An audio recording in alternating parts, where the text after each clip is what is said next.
Steal like an artist. 10 things nobody told you about being creative. Art is theft. Pablo Picasso. Immature poets imitate. Mature poets steal. Bad poets deface what they take, and good poets make it into something better, or at least something different. The good poet welds his theft into a whole of feeling which is unique, utterly different from that from which it was torn. T.S. Eliot. All advice is autobiographical. It's one of my theories that when people give you advice, they're really just talking to themselves in the past. This book is me talking to a previous version of myself. These are things I've learned over almost a decade of trying to figure out how to make art, but a funny thing happened when I started sharing them with others. I realized that they aren't just for artists. They're for everyone. These ideas apply to anyone who's trying to inject some creativity into their life and their work. That should describe all of us. In other words, this book is for you, whoever you are, whatever you make. Let's get started. 1. Steal like an artist. How to look at the world like an artist. Every artist gets asked the question, where do you get your ideas? The honest artist answers, I steal them. How does an artist look at the world? First, you figure out what's worth stealing, then you move on to the next thing. That's about all there is to it. When you look at the world this way, you stop worrying about what's good and what's bad. There's only stuff worth stealing and stuff that's not worth stealing. Everything is up for grabs. If you don't find something worth stealing today, you might find it worth stealing tomorrow, or a month, or a year from now. Nothing is original. What is originality? Undetected plagiarism. William Ralph Inge. Someone once asked David Bowie if he thought of himself as an original. Not by any means, he replied. I'm more like a tasteful thief. The only art I'll ever study is the stuff that I can steal from. The writer Jonathan Lethem has said that when people call something original, 9 out of 10 times they just don't know the references or the original sources involved. What a good artist understands is that nothing comes from nowhere. All creative work builds on what came before. Nothing is completely original. It's right there in the Bible, Ecclesiastes, chapter 1, verse 9. There is nothing new under the sun. Some people find this idea depressing, but it fills me with hope. As the French writer André Gide put it, everything that needs to be said has already been said. But since no one was listening, everything must be said again. If we're free from the burden of trying to be completely original, we can stop trying to make something out of nothing, and we can embrace influence instead of running away from it. The genealogy of ideas. We were kids without fathers, so we found our fathers on wax and on the streets and in history. We got to pick and choose the ancestors who would inspire the world we were going to make for ourselves. Jay-Z. Every new idea is just a mashup or a remix of one or more previous ideas. A good example of this is genetics. You have a mother and you have a father. You possess features from both of them, but the sum of you is bigger than their parts. You're a remix of your mom and dad and all of your ancestors. Just as you have a familial genealogy, you also have a genealogy of ideas.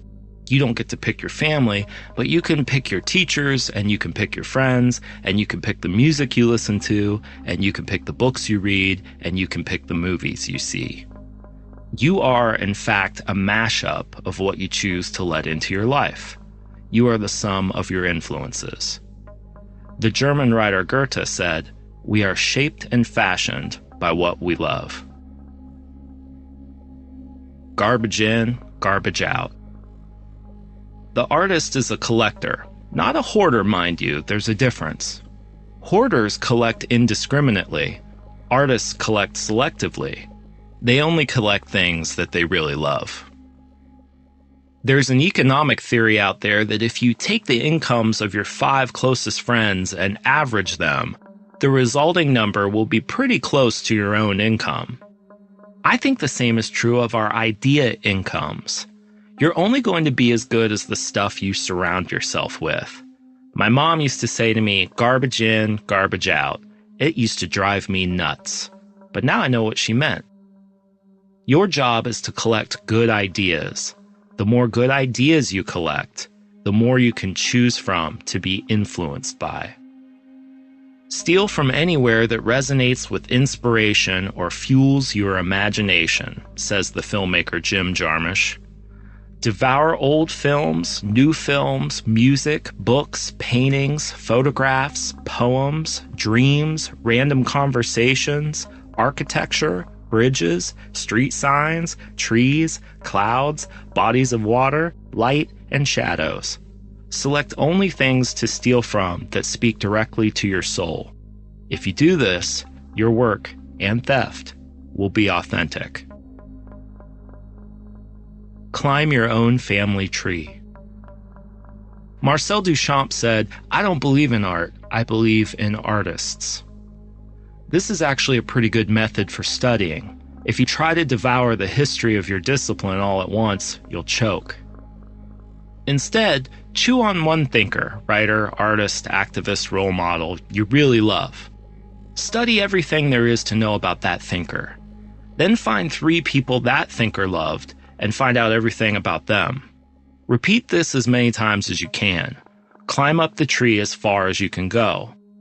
Once you climb your own tree, it's time to grow your own branch. Seeing yourself as part of a creative lineage will help you feel less alone as you start making your own stuff. I have pictures of my favorite artists in my studio. They're like friendly ghosts. I can almost feel them pushing me forward as I'm hunched over my desk. The great thing about dead or remote masters is that they can't refuse you as an apprentice. You can learn whatever you want from them. They left their lesson plans in their work. School yourself. Whether I went to school or not, I would always study. Riza. School is one thing, education is another. The two don't always overlap. Whether you're in school or not, it's always your job to get yourself an education. You have to be curious about the world in which you live. Look things up. Chase down every reference. Go deeper than anybody else. That's how you'll get ahead. Google everything. I mean everything. Google your dreams, Google your problems. Don't ask a question before you Google it. You'll either find the answer or you'll come up with a better question.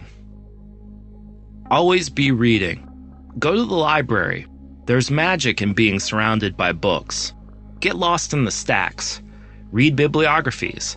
It's not the book you start with. It's the book that book leads you to. Collect books even if you don't plan on reading them right away. The unread books in your library are just as important as the ones you've read. Don't worry about doing research. Just search. Save your thefts for later. Carry a notebook and pen with you wherever you go. Get used to pulling it out and jotting down your thoughts and observations. Copy your favorite passages out of books. Record overheard conversations. Doodle when you're on the phone. Go to whatever lengths necessary to make sure you always have paper on you. Artist David Hockney had all the inside pockets of his suit jackets tailored to fit a sketchbook. The musician Arthur Russell liked to wear shirts with 2 front pockets so he could fill them with scraps of score sheets. The painter Georgia O'Keeffe and the writer Jane Jacobs both wore the same kind of dresses made with big pockets for plenty of paper. Keep a swipe file. A swipe file is just what it sounds like, a file to keep track of the stuff you've swiped from others. It can be digital or analog, it doesn't matter what form it takes as long as it works.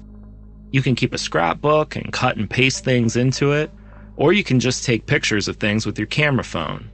See something worth stealing? Put it in the swipe file. Need a little inspiration? Open up the swipe file. Newspaper reporters call this a morgue file. I like that name even better. Your morgue file is where you keep the dead parts that you'll later reanimate in your work. 2. Don't wait until you know who you are to get started. Make things, know thyself. When you first get started, there's usually a big gap between what you are and what you want to be. If I'd waited to know who I was or what I was about before I started being creative, well, I'd still be sitting around trying to figure myself out instead of making things. In my experience, it's in the act of making things and doing our work that we figure out who we are. You're ready. Start making stuff. You might be scared to start. That's natural. There's this very real thing that runs rampant in educated people. It's called imposter syndrome. The clinical definition is a psychological phenomenon in which people are unable to internalize their accomplishments. It means that you feel like a phony, like you're just winging it, that you really don't have any idea what you're doing. Guess what? None of us do. Ask anybody doing truly creative work and they'll tell you the truth. They don't know where the good stuff comes from. They just show up to do their thing every day. Fake it till you make it. You start out as a phony and become real. Glenn O'Brien. Have you ever heard of dramaturgy? It's a fancy term for something William Shakespeare spelled out in his play As You Like It about 400 years ago. All the world's a stage, and all the men and women merely players. They have their exits and their entrances, and one man in his time plays many parts. Another way to say this? Fake it till you make it. I love this phrase. There are 2 ways to read it. 1, pretend to be something you're not until you are. Fake it until you're successful, until everybody sees you the way you want them to. Or 2, pretend to be making something until you actually make something. I love both readings. You have to dress for the job you want, not the job you have, and you have to start doing the work you want to be doing. I also love the book Just Kids by the musician Patti Smith. It's a story about how 2 friends who wanted to be artists moved to New York. You know how they learned to be artists? They pretended to be artists. In my favorite scene, from which the book gets its title, Patti Smith and her friend, the photographer Robert Mapplethorpe, dress up in all their bohemian gypsy gear and go to Washington Square Park, where everybody's hanging out. This old touristy couple is gawking at them. The wife says to her husband, "Oh, take their picture. I think they're artists." "Oh, go on," the husband disagrees. "They're just kids." The point is, all the world's a stage. Creative work is a kind of theater. The stage is your studio, your desk, or your workstation. The costume is your outfit, your painting pants, your business suit, or that funny hat that helps you think. The props are your materials, your tools, and your medium. The script is just plain old time. An hour here or an hour there, just time measured out for things to happen. Fake it till you make it. Start copying. Start copying what you love. Copy, copy, copy, copy. At the end of the copy, you will find yourself. Yohji Yamamoto. Nobody is born with a style or a voice. We don't come out of the womb knowing who we are. In the beginning, we learn by pretending to be our heroes. We learn by copying. We're talking about practice here, not plagiarism. Plagiarism is trying to pass someone else's work off as your own. Copying is about reverse engineering. It's like a mechanic taking apart a car to see how it works. We learn to write by copying down the alphabet. Musicians learn to play by practicing scales. Painters learn to paint by reproducing masterpieces. Remember, even the Beatles started as a cover band. Paul McCartney has said, "I emulated Buddy Holly, Little Richard, Jerry Lee Lewis, Elvis. We all did."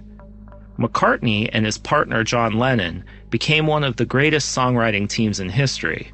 But as McCartney recalls, they only started writing their own songs as a way to avoid other bands being able to play our set.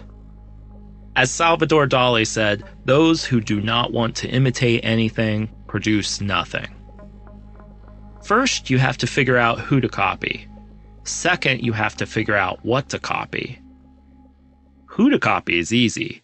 You copy your heroes, the people you love, the people you're inspired by, the people you want to be.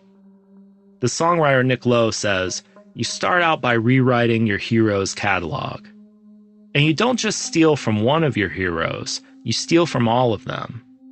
The writer Wilson Misner said, if you copy from one author, it's plagiarism. But if you copy from many, it's research. I once heard the cartoonist Gary Panter say, if you have one person you're influenced by, everyone will say you're the next whoever. But if you rip off 100 people, everyone will say you're so original. What to copy is a little bit trickier. Don't just steal the style, steal the thinking behind the style. You don't want to look like your heroes, you want to see like your heroes. The reason to copy your heroes and their style is so that you might somehow get a glimpse into their minds. That's what you really want, to internalize their way of looking at the world. If you just mimic the surface of somebody's work without understanding where they are coming from, your work will never be anything more than a knockoff. Imitation is not flattery. We want you to take from us. We want you at first to steal from us because you can't steal. You will take what we give you and you will put it in your own voice, and that's how you will find your voice. And that's how you begin. And then one day, someone will steal from you. Francis Ford Coppola. At some point, you'll have to move from imitating your heroes to emulating them. Imitation is about copying. Emulation is when imitation goes one step further, breaking through into your own thing. There isn't a move that's a new move. The basketball star Kobe Bryant has admitted that all of his moves on the court were stolen from watching tapes of his heroes. But initially, when Bryant stole a lot of those moves, he realized he couldn't completely pull them off because he didn't have the same body type as the guys he was thieving from.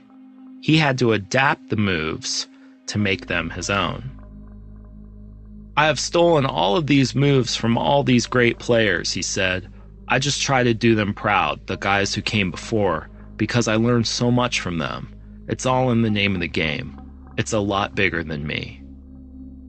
Conan O'Brien has talked about how comedians try to emulate their heroes, fall short, and end up doing their own thing. Johnny Carson tried to be Jack Benny, but ended up Johnny Carson. David Letterman tried to copy Johnny Carson, but ended up David Letterman. And Conan O'Brien tried to be David Letterman, but ended up Conan O'Brien. In O'Brien's words, it is our failure to become our perceived ideal that ultimately defines us and makes us unique. Thank goodness. A wonderful flaw about human beings is that we're incapable of making perfect copies. Our failure to copy our heroes is where we discover where our own thing lives. That is how we evolve. So, copy your heroes. Examine where you fall short. What's in there that makes you different? That's what you should amplify and transform into your own work. In the end, merely imitating your heroes is not flattering them. Transforming their work into something of your own is how you flatter them, adding something to the world that only you can add. 3. Write the book you want to read. My interest in making music has been to create something that does not exist that I would like to listen to. I wanted to hear music that had not yet happened. by putting together things that suggested a new thing which did not yet exist. Brian Eno. Don't write what you know, write what you like. The movie Jurassic Park came out on my 10th birthday. I loved it. The minute I left the theater, I was dying for a sequel, so I sat down the next day at our old PC and typed one out. In my treatment, the son of the game warden eaten by velociraptors goes back to the island with the granddaughter of the guy who built the park. One of them wants to destroy the rest of the park, and the other wants to save it. Of course, they fall in love and adventures ensue. I didn't know it at the time, but I was writing what we now call fan fiction, fictional stories based on characters that already exist. 10-year-old me saved the story to the hard drive. A few years later, Jurassic Park 2 finally came out, and it sucked. The sequel always sucks compared to the sequel in our heads. The question every young writer at some point asks is, what should I write? And the standard answer is, write what you know. This advice always leads to terrible stories in which nothing interesting happens. We make art because we like art. We're drawn to certain kinds of work because we're inspired by people doing that work. All fiction, in fact, is fan fiction. The best advice is not to write what you know, it's to write what you like. Write the kind of story you like best. Write the story you want to read. The same principle applies to your life and your career. Whenever you're at a loss for what move to make next, just ask yourself, what would make a better story? Bradford Cox, a member of the band Deer Hunter, says that when he was a kid, he didn't have the internet, so he had to wait until the official release day to hear his favorite band's new album. He had a game he would play. He would sit down and record a fake version of what he wanted the new album to sound like. Then, when the album came out, he would compare the songs he'd written with the songs on the real album. And what do you know? Many of these songs eventually became Deer Hunter songs. When we love a piece of work, we're desperate for more. We crave sequels. Why not channel that desire into something productive? Think about your favorite work and your creative heroes. What did they miss? What didn't they make? What could have been made better? If they were still alive, what would they be making today? If all your favorite makers got together and collaborated, what would they make with you leading the crew? Go make that stuff. The manifesto is this: draw the art you want to see, start the business you want to run, play the music you want to hear, write the books you want to read, build the products you want to use, do the work you want to see done. 4. Use your hands. Step away from the screen. We don't know where we get our ideas from. What we do know is that we do not get them from our laptops. John Cleese. My favorite cartoonist, Lynda Barry, has this saying, "In the digital age, don't forget to use your digits." Your hands are the original digital devices. Use them. While I love my computer, I think computers have robbed us of the feeling that we're actually making things. Instead, we're just typing keys and clicking mouse buttons. This is why so-called knowledge work seems so abstract. The artist Stanley Donwood, who's made all the album artwork for the band Radiohead, says computers are alienating because they put a sheet of glass between you and whatever is happening. You never really get to touch anything that you're doing unless you print it out, Donwood says. Just watch someone at their computer. They're so still, so immobile. You don't need a scientific study, of which there are a few, to tell you that sitting in front of a computer all day is killing you and killing your work. We need to move, to feel like we're making something with our bodies, not just our heads. Work that only comes from the head isn't any good. Watch a great musician play a show. Watch a great leader give a speech. You'll see what I mean. You need to find a way to bring your body into your work. Our nerves aren't a one-way street. Our bodies can tell our brains as much as our brains tell our bodies. You know that phrase, going through the motions? That's what's so great about creative work. If we just start going through the motions, if we strum a guitar or shuffle sticky notes around a conference table or start kneading clay, the motion kickstarts our brain into thinking. When I was in creative writing workshops in college, everything we did had to be double-spaced and in Times New Roman font. And my stuff was just terrible. Writing ceased to be any fun for me. The poet Kay Ryan says, in the old days, before creative writing programs, a workshop was a place, often a basement, where you sawed or hammered, drilled or planed something. The writer Brian Kitely says he tries to make his workshops true to the original sense of the word, a light, airy room full of tools and raw materials where most of the work is hands-on. It wasn't until I started bringing analog tools back into my process that making things became fun again and my work started to improve. For my first book, Newspaper Blackout, I tried to make the process as hands-on as possible. Each poem in that book was made with a newspaper article and a permanent marker. The process engaged most of my senses, the feel of newsprint in my hands, the sight of words disappearing under my lines, the faint squeak of the marker tip, the smell of the marker fumes. There was a kind of magic happening. When I was making the poems, it didn't feel like work. It felt like play. The computer is really good for editing your ideas, and it's really good for getting your ideas ready for publishing out into the world, but it's not really good for generating ideas. There are too many opportunities to hit the delete key. The computer brings out the uptight perfectionist in us. We start editing ideas before we have them. The cartoonist Tom Gauld says he stays away from the computer until he's done most of the thinking for his strips, because once the computer is involved, things are on an inevitable path to being finished, whereas in my sketchbook, the possibilities are endless. When it came time to sequence Newspaper Blackout, I scanned all the pieces into a computer and printed them out on little quarter sheets of paper. Then I pushed the sheets of paper all over my office, rearranging them into piles and then a stack, the order of which I copied back onto the computer. That's how the book was made, hands first, then computer, then hands, then computer, a kind of analog to digital loop. That's how I try to do all my work now. I have 2 desks in my office. One is analog and one is digital. The analog desk has nothing but markers, pens, pencils, paper, index cards, and newspaper. Nothing electronic is allowed on that desk. This is where most of my work is born, and all over the desk are physical traces, scraps, and residue from my process. Unlike a hard drive, paper doesn't crash. The digital desk has my laptop, my monitor, my scanner, and my drawing tablet. This is where I edit and publish my work. Try it. If you have the space, set up 2 workstations, one analog and one digital.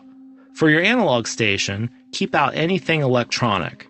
Take $10, go to the school supply aisle of your local store, and pick up some paper, pens, and sticky notes. When you get back to your analog station, pretend it's craft time. Scribble on paper, cut it up, and tape the pieces back together. Stand up while you're working. Pin things on the walls and look for patterns. Spread things around your space and sort through them. Once you start getting your ideas, then you can move over to your digital station and use the computer to help you execute and publish them. When you start to lose steam, head back to the analog station and play. 5. Side projects and hobbies are important. Practice productive procrastination. The work you do while you procrastinate is probably the work you should be doing for the rest of your life. Jessica Hische. One thing I've learned in my career, it's the side projects that really take off. By side projects, I mean the stuff that you thought was just messing around. Stuff that's just play. That's actually the good stuff. That's when the magic happens. I think it's good to have a lot of projects going at once so you can bounce between them. When you get sick of one project, move over to another, And when you're sick of that one, move back to the project you left. Practice productive procrastination. Take time to be bored. One time I heard a coworker say, "When I get busy, I get stupid." Ain't that the truth? Creative people need time to just sit around and do nothing. I get some of my best ideas when I'm bored, which is why I never take my shirts to the cleaners. I love ironing my shirts. It's so boring I almost always get good ideas. If you're out of ideas, wash the dishes. Take a really long walk. Stare at a spot on the wall for as long as you can. As the artist Myra Kalman says, avoiding work is the way to focus my mind. Take time to mess around. Get lost. Wander. You never know where it's going to lead you. Don't throw any of yourself away. You can't connect the dots looking forward. You can only connect them looking backwards. Steve Jobs. If you have 2 or 3 real passions, don't feel like you have to pick and choose between them. Don't discard. Keep all your passions in your life. This is something I learned from the playwright Stephen Tomlinson. Tomlinson suggests that if you love different things, you just keep spending time with them. Let them talk to each other. Something will begin to happen. The thing is, you can cut off a couple passions and only focus on one, but after a while, you'll start to feel phantom limb pain. I spent my teenage years obsessed with songwriting and playing in bands, but then I decided I needed to just focus on writing, so I spent half a decade hardly playing any music at all. The phantom limb pain got worse and worse. About a year ago, I started playing in a band again. Now I'm starting to feel whole. And the crazy thing is, rather than music taking away from my writing, I find it interacting with my writing and making it better. I can tell that new synapses in my brain are firing, and new connections are being made. About half the people I work with are musicians. This is not uncommon in Austin, Texas. And they're not all creatives either. A lot of them are account executives, developers, and the like. However, they'll all tell you the same thing. Music feeds into their work. It's so important to have a hobby. A hobby is something creative that's just for you. You don't try to make money or get famous off it. You just do it because it makes you happy. A hobby is something that gives but doesn't take. While my art is for the world to see, music is only for me and my friends. We get together every Sunday and make noise for a couple of hours. No pressure, no plans. It's regenerative. It's like church. Don't throw any of yourself away. Don't worry about a grand scheme or unified vision for your work. Don't worry about unity. What unifies your work is the fact that you made it. One day, you'll look back and it will all make sense. 6. The secret. Do good work and share it with people. Don't worry about people stealing your ideas. If your ideas are any good, you'll have to ram them down people's throats. Howard Aiken. In the beginning, obscurity is good. I get a lot of emails from young people who ask, "How do I get discovered?" I sympathize with them. There's a kind of fallout that happens when you leave college. The classroom is a wonderful, if artificial, place. Your professor gets paid to pay attention to your ideas, and your classmates are paying to pay attention to your ideas. Never again in your life will you have such a captive audience. Soon after, you learn that most of the world doesn't necessarily care about what you think. It sounds harsh, but it's true. As the writer Stephen Pressfield says, it's not that people are mean or cruel, they're just busy. This is actually a good thing, because you want attention only after you're doing really good work. There's no pressure when you're unknown. You can do what you want, experiment, do things just for the fun of it. When you're unknown, there's nothing to distract you from getting better. No public image to manage, no huge paycheck on the line, no stockholders, no emails from your agent, no hangers-on. You'll never get that freedom back again once people start paying you attention, and especially not once they start paying you money. Enjoy your obscurity while it lasts. Use it. The not-so-secret formula. If there was a secret formula for becoming known, I would give it to you. But there's only one not-so-secret formula that I know. Do good work and share it with people. It's a two-step process. Step 1, do good work, is incredibly hard. There are no shortcuts. Make stuff every day. Know you're going to suck for a while. Fail. Get better. Step 2, share it with people, was really hard up until about 10 years ago or so. Now it's very simple. Put your stuff on the internet. I tell people this, and then they ask me, what's the secret of the internet? Step 1, wonder at something. Step 2, invite others to wonder with you. You should wonder at the things nobody else is wondering about. If everybody's wondering about apples, go wonder about oranges. The more open you are about sharing your passions, the closer people will feel to your work. Artists aren't magicians. There's no penalty for revealing your secrets. Believe it or not, I get a lot of inspiration from people like Bob Ross and Martha Stewart. Remember Bob Ross, the painter on PBS with the fro and the happy little trees? Bob Ross taught people how to paint. He gave his secrets away. Martha Stewart teaches you how to make your house and your life awesome. She gives her secrets away.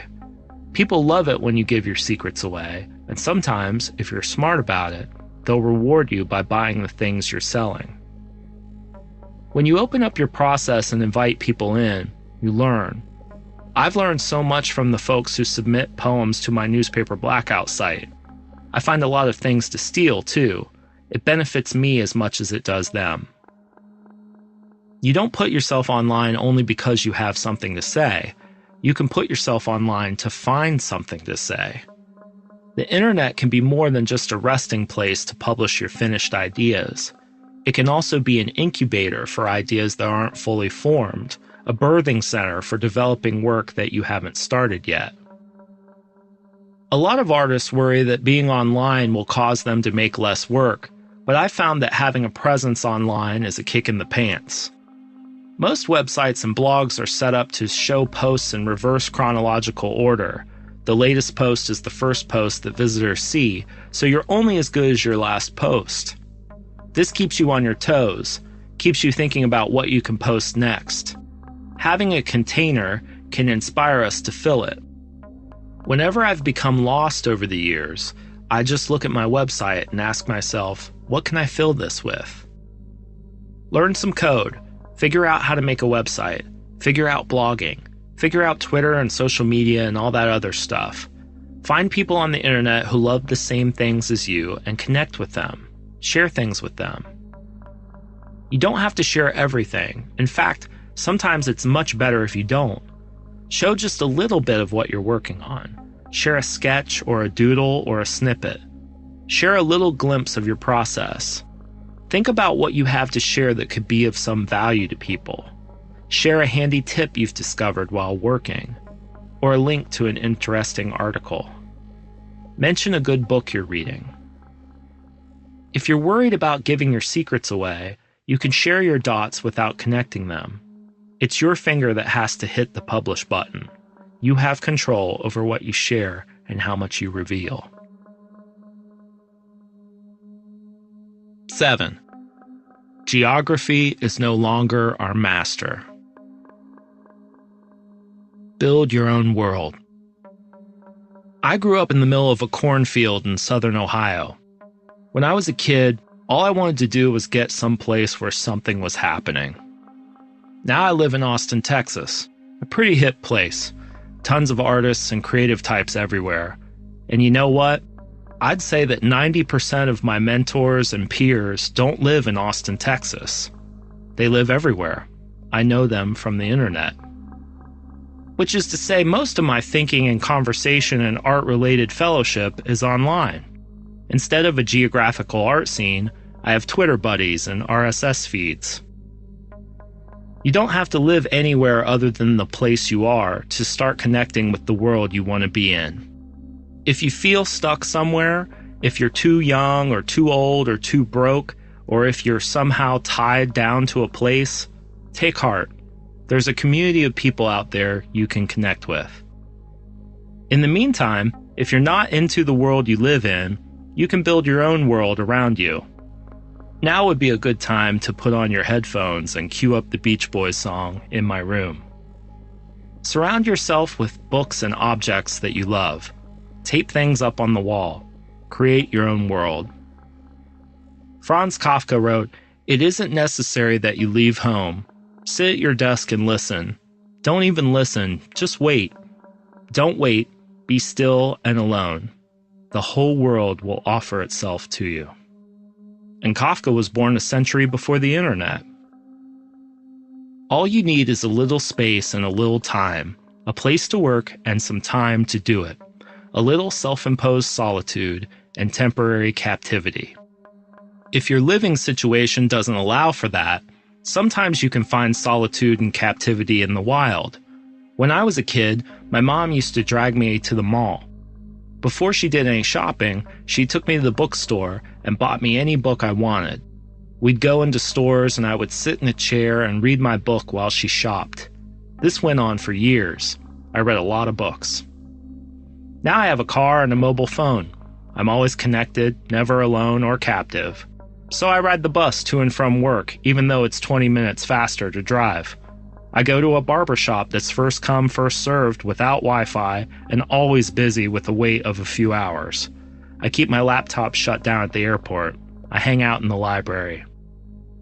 I always carry a book, a pen, and a notepad, and I always enjoy my solitude and temporary captivity. Leave home. To say that geography is no longer our master isn't to say that place isn't important. Where we choose to live still has a huge impact on the work we do. At some point when you can do it, you have to leave home. You can always come back, but you have to leave at least once. Your brain gets too comfortable in your everyday surroundings. You need to make it uncomfortable. You need to spend some time in another land, among people that do things differently than you. Travel makes the world look new, and when the world looks new, our brains work harder. The time I was lucky enough to spend living in Italy and England when I was 19 and 20 certainly changed my life, but I would note that a foreign culture isn't necessarily across the sea or in another country. For most folks who grew up where I grew up, Texas might as well be Mars. I've lived here a while. Sometimes it still feels like Mars. If we know we need to leave home, where should we go? Where should we choose to live? There's a bunch of different factors to consider. All of them depend on your own tastes. Personally, I think bad weather leads to better art. You don't want to go outside, so you stay inside and work. When I lived in Cleveland, I got a lot of work done in the brutal months of winter. Down here in Texas, I get all my work done in the wicked hot summers. The Cleveland winter and the Texas summer last about the same length of time, half a year. It helps to live around interesting people, and not necessarily people who do what you do. I feel a little incestuous when I hang out with only writers and artists, so I enjoy the many filmmakers, musicians, and tech geeks who live in Austin. Oh, and food. The food should be good. You have to find a place that feeds you, creatively, socially, spiritually, and literally. Even if you set up a new home, you need to leave it now and then. And at some point, you might need to just move on. The good news is that nowadays, a lot of your peers are right where you left them, on the internet. 8. Be nice. The world is a small town. Make friends, ignore enemies. There's only one rule I know of. You've got to be kind. Kurt Vonnegut. There's only one reason I'm here. I'm here to make friends. The golden rule is even more golden in our hyper-connected world. An important lesson to learn. If you talk about someone on the internet, they will find out. Everybody has a Google alert on their name. The best way to vanquish your enemies on the internet? Ignore them. The best way to make friends on the internet? Say nice things about them. Stand next to the talent. The only mofos in my circle are people that I can learn from. Questlove. Remember garbage in, garbage out? You're only going to be as good as the people you surround yourself with. In the digital space, that means following the best people online. The people who are way smarter and better than you. The people who are doing the really interesting work. Pay attention to what they're talking about, what they're doing, what they're linking to. Harold Ramis, the actor and director most famous to people of my generation for his role as Egon in the movie Ghostbusters, once laid out his rule for success. Find the most talented person in the room, and if it's not you, go stand next to him. Hang out with him. Try to be helpful. Ramis was lucky. The most talented person in the room was his friend, Bill Murray. If you ever find that you're the most talented person in the room, you need to find another room. Quit picking fights and go make something. Complain about the way other people make software by making software. Andre Torres. You're going to see a lot of stupid stuff out there, and you're going to feel like you need to correct it. One time I was up late on my laptop and my wife yelled at me, "Quit picking fights on Twitter and go make something." She was right, but anger is one of my favorite creative resources. Henry Rollins has said he is both angry and curious, and that's what keeps him moving. Some mornings when I can't wake up, I lie in bed and read email and Twitter until my blood starts boiling, and I get fired up enough to spring out of bed. But instead of wasting my anger on complaining or lashing out at people, I try to channel it into my writing and my drawing. So go on, get angry, but keep your mouth shut and go do your work. Write fan letters. When I was younger, I wrote a lot of fan letters and had the good fortune to hear back from several of my heroes. But I've realized that the trouble with fan letters is that there's built-in pressure for the recipient to respond. A lot of times when we write fan letters, we're looking for a blessing or an affirmation. As my friend Hugh MacLeod says, the best way to get approval is to not need it. If you truly love somebody's work, you shouldn't need a response from them. And if the person you want to write to has been dead for 100 years, you're really out of luck. So I recommend public fan letters. The internet is really good for this. Write a blog post about someone's work that you admire and link to their site. Make something and dedicate it to your hero. Answer a question they've asked, solve a problem for them, or improve on their work and share it online. Maybe your hero will see your work, maybe he or she won't. Maybe they'll respond to you, maybe not. The important thing is that you show your appreciation without expecting anything in return, and that you get new work out of the appreciation. Validation is for parking. Modern art equals, I could do that, plus, yeah, but you didn't. Craig Damrauer. The trouble with creative work, sometimes by the time people catch on to what's valuable about what you do, you're either A, bored to death with it, or B, dead. You can't go looking for validation from external sources. Once you put your work into the world, you have no control over the way people will react to it. Ironically, really good work often appears to be effortless. People will say, "Why didn't I think of that?" They won't see the years of toil and sweat that went into it. Not everybody will get it.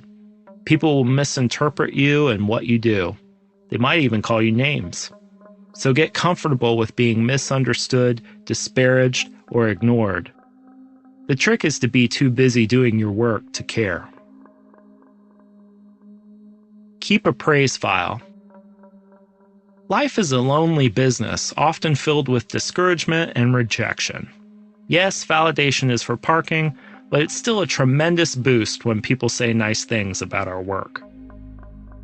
Occasionally, I have the good fortune to have something take off online, and for a week or two, I'll be swimming in tweets and nice emails from people discovering my work. It's pretty wonderful and disorienting, and a major high. But I always know that high will taper off, and a few weeks down the road, I will have a dark day when I want to quit, when I wonder why the heck I even bother with this stuff. That's why I put every really nice email I get in a special folder. Nasty emails get deleted immediately. When those dark days roll around and I need a boost, I open that folder and read through a couple emails. Then I get back to work. Try it. Instead of keeping a rejection file, keep a praise file. Use it sparingly. Don't get lost in past glory, but keep it around for when you need the lift. 9. Be boring. It's the only way to get work done. Be regular and orderly in your life so that you may be violent and original in your work. Gustave Flaubert. Take care of yourself. I'm a boring guy with a 9-to-5 job who lives in a quiet neighborhood with his wife and his dog. That whole romantic image of the creative genius doing drugs and running around and sleeping with everyone is played out. It's for the superhuman and the people who want to die young. The thing is, it takes a lot of energy to be creative. You don't have that energy if you waste it on other stuff. It's best to assume that you'll be alive for a while. It's for this reason that Patti Smith tells young artists to go to the dentist. Eat breakfast, do some push-ups, go for long walks, get plenty of sleep. Neil Young sang it's better to burn out than to fade away. I say it's better to burn slow and see your grandkids. Stay out of debt. Most people I know hate to think about money. Do yourself a favor. Learn about money as soon as you can. My grandpa used to tell my dad, "Son, it's not the money you make, it's the money you hold on to. Make yourself a budget. Live within your means. Pack your lunch. Pinch pennies. Save as much as you can. Get the education you need for as cheap as you can get it." The art of holding on to money is all about saying no to consumer culture. Saying no to takeout, $4 lattes, and that shiny new computer when the old one still works fine. Keep your day job. The truth is that even if you're lucky enough to make a living off doing what you truly love, it will probably take you a while to get to that point. Until then, you'll need a day job. A day job gives you money, a connection to the world, and a routine. Freedom from financial stress also means freedom in your art. As photographer Bill Cunningham says, if you don't take money, they can't tell you what to do. A day job puts you in the path of other human beings. Learn from them, steal from them. I've tried to take jobs where I can learn things that I can use in my work later. My library job taught me how to do research, my web design job taught me how to build websites, and my copywriting job taught me how to sell things with words. The worst thing a day job does is take time away from you, but it makes up for that by giving you a daily routine in which you can schedule a regular time for your creative pursuits. Establishing and keeping a routine can be even more important than having a lot of time. Inertia is the death of creativity. You have to stay in the groove. When you get out of the groove, you start to dread the work because you know it's going to suck for a while. It's going to suck until you can get back into the flow. The solution is really simple. Figure out what time you can carve out, what time you can steal, and stick to your routine. Do the work every day, no matter what. No holidays, no sick days. Don't stop. What you'll probably find is that the corollary to Parkinson's law is usually true. Work gets done in the time available. Nobody's saying it's going to be fun. A lot of times it will feel as if you're living a double life. The poet Philip Larkin said the best thing to do is to try to be utterly schizoid about it all. using each personality as a refuge from the other. The trick is to find a day job that pays decently, doesn't make you want to vomit, and leaves you with enough energy to make things in your spare time. Good day jobs aren't necessarily easy to find, but they're out there. Get yourself a calendar. Amassing a body of work or building a career is a lot about the slow accumulation of little bits of effort over time. Writing a page each day doesn't seem like much, but do it for 365 days and you have enough to fill a novel. One successful client pitch is a small victory, but a few dozen of them can get you a promotion. A calendar helps you plan work, gives you concrete goals, and keeps you on track. The comedian Jerry Seinfeld has a calendar method that helps him stick to his daily joke writing. He suggests that you get a wall calendar that shows you the whole year. Then you break your work into daily chunks. Each day when you're finished with your work, make a big fat X in the day's box. Every day, instead of just getting work done, your goal is to just fill a box. After a few days, you'll have a chain, Seinfeld says. Just keep at it, and the chain will grow longer every day. You'll like seeing that chain, especially when you get a few weeks under your belt. Your only job next is to not break the chain. Get a calendar. Fill the boxes. Don't break the chain. Keep a logbook. If you ask yourself what's the best thing that happened today, it actually forces a certain kind of cheerful retrospection that pulls up from the recent past things to write about that you wouldn't otherwise think about.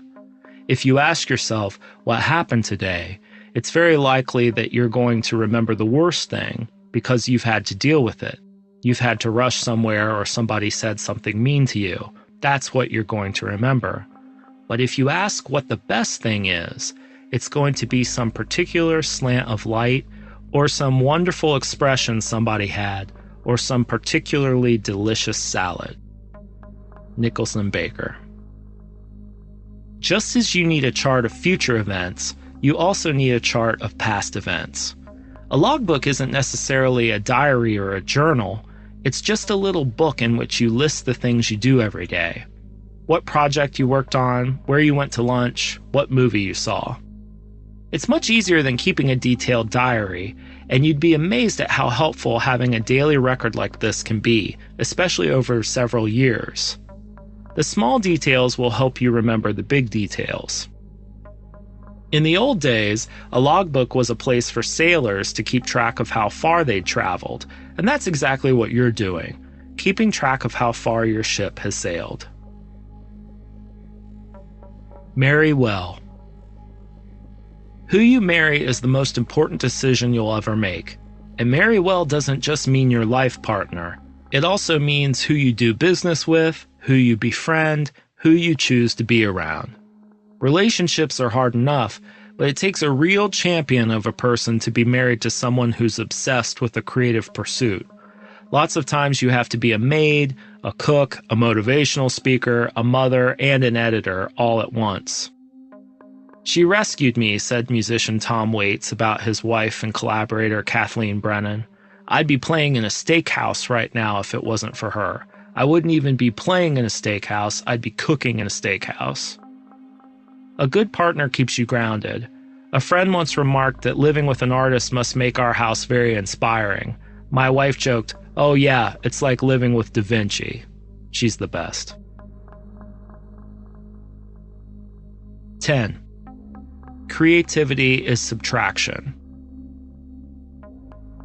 Choose what to leave out. Telling yourself you have all the time in the world, all the money in the world, all the colors in the palette, anything you want, that just kills creativity. Jack White. In this age of information abundance and overload, those who get ahead will be the folks who figure out what to leave out so they can concentrate on what's really important to them. Nothing is more paralyzing than the idea of limitless possibilities. The idea that you can do anything is absolutely terrifying. The way to get over creative block is to simply place some constraints on yourself. It seems contradictory, but when it comes to creative work, limitations mean freedom. Write a song on your lunch break. Paint a painting with only one color. Start a business without any startup capital.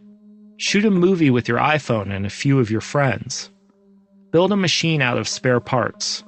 Don't make excuses for not working. Make things with the time, space, and materials you have right now. The right constraints can lead to your very best work.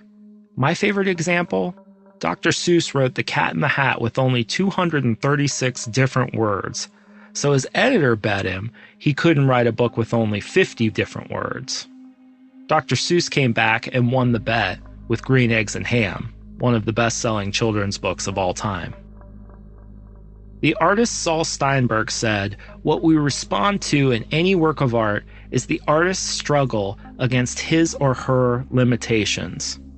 It's often what an artist chooses to leave out that makes the art interesting, what isn't shown versus what is. It's the same for people. What makes us interesting isn't just what we've experienced, but also what we haven't experienced. The same is true when you do your work. You must embrace your limitations and keep moving. In the end, creativity isn't just the things we choose to put in, it's the things we choose to leave out. Choose wisely and have fun.